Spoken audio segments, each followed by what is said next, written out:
ভাই আমি শিখতে চাই আপনাদের কাছ থেকে, কিন্তু আপনি বলেন না যে জামাতের আমির বলেছে যে তোমাদের সাথে তোমাদের টক শোতে আসাই আসেন না ভাই, আপনি না আসলে তো আমরা মরে যাবো না। আমরা ছোট মানুষ, আমাদেরকে বাদ দিয়ে দেন, আমাদেরকে জুলাইতে লাগে না তো। জুলাইতে শুনেন হাবিব ভাই, আপনাদের যে ইনফিরিয়রিটি কমপ্লেক্স, কথার ভিতর কথা আমার কথার ভিতর কথা বলবো আমার কথার মতো আপনি বলেছেন। আমি বলি না, একটা বল না। আচ্ছা ঠিক আছে, আপনি বিশেষ করে তারপর আমি বলি, কিন্তু এই আমাদেরকে যে অনুমানুষ মনে করতেছেন, আমাদেরকে জুলাইতে লাগছে, এটা আমরা শিখেছি, আমাদের জুলাইতে লাগছে আপনাদের ভাই। এখন আমাদের লাগবে না, আপনাদের আমাদের জীবন দিতে হয়েছে। জীবন তো বাচ্চারাও দিচ্ছে, আপনারা তো জীবন দিয়ে মন্ত্রী হয়েছেন, বাচ্চারা তো কিছু হয় নাই। জীবন তো সাপ্লাই দিছে, পিলকানা দিছে, সেগুলো জীবন মনে হয় না আপনাদের কাছে। এইটাই দুঃখ আমাদের।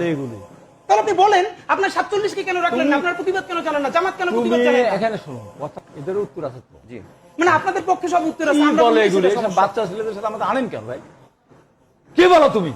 আমি এই দেশে শোনো, জেল থেকে মুক্ত করেছি না অবশ্যই না, অবশ্যই না, এই বাচ্চারা অবশ্যই না, জেল থেকে মুক্ত করছে, অবশ্যই না, এই বাচ্চারা বেগম জিয়াকে সবথেকে সম্মানের সাথে মুক্ত করছে, এই বাচ্চারা। আপনারা পারেন নাই, অবশ্যই না পারলেন না, সেটা আপনারা দেখেন, জনগণের ভোট আপনাদেরকে কি দেয় দেখেন। যদি একটা সুষ্ঠু হয়